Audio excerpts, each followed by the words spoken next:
தமிழ்நாட்டில் நேற்று நடைபெற்ற மக்களவைத் தேர்தலின் போது பல்வேறு சுவாரஸ்ய சம்பவங்கள் அரங்கேறின. வெளிநாட்டிலிருந்து பறந்து வந்த சிலர் வாக்களித்த நிலையில் ஆம்புலன்ஸில் வந்தும் சிலர் ஜனநாயக கடமையை நிறைவேற்றினர்.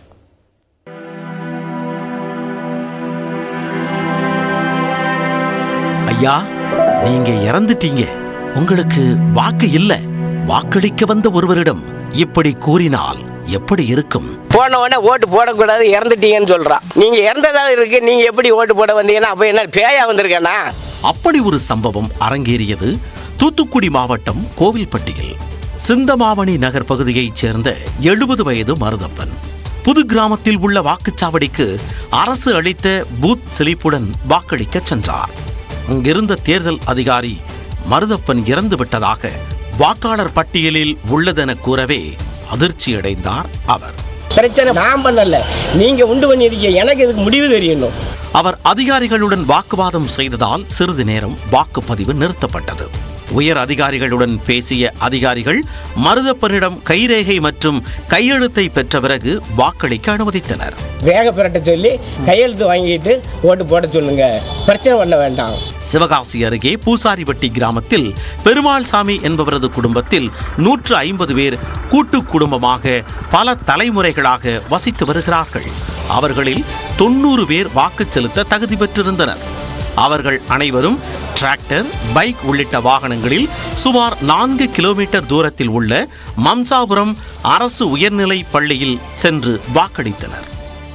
நீலகிரி மாவட்டம் கூடலூர் பகுதியில் வசிக்கும் பழங்குடியின மக்கள் பாரம்பரிய உடையில் வந்து ஜனநாயக கடமையை நிறைவேற்றினர். தஞ்சையில் உடல்நலக் குறைவாக இருந்த நிலையிலும் ஓய்வு பெற்ற பாதிரியார் ஒருவர் ஆம்புலன்ஸில் வந்து வாக்களித்தார்.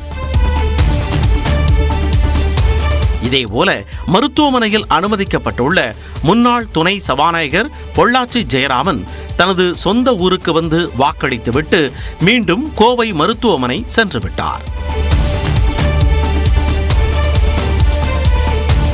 விடுமுறை அளித்தும் உள்ளூரில் இருந்து கொண்டே பலர் வாக்களிக்க வராத நிலையில் வெளிநாட்டில் இருந்து பறந்து வந்த சிலர் ஜனநாயக கடமையை நிறைவேற்றினர்.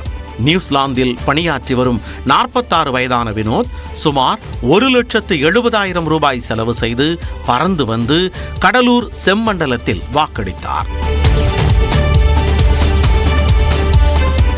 எங்களால் இப்போ நான் வெளியில் இருக்கிறதுனால வெளியில் இருக்கும்போதே அங்கேயே எங்களுக்கு வாக்களிக்கிறதுக்கான ஒரு வழிமுறையை செய்து கொடுத்தீங்கன்னா இன்னும் சௌகரியமாக இருக்கும். நிறைய பேர் வாக்களிப்பாங்க. இதேபோல் லண்டனில் பயின்று வரும் மதுரவாயிலைச் சேர்ந்த மாணவர் லோகேஷ் குமாரும் ஓட்டு போடுவதற்காக சொந்த ஊருக்கு வந்தார். காலையிலேயே வாக்குச்சாவடிக்கு சென்று ஜனநாயக கடமையை ஆற்றியவர் பிற்பகல் 3 மணி விமானத்தில் மீண்டும் லண்டனுக்கு பறந்தார்.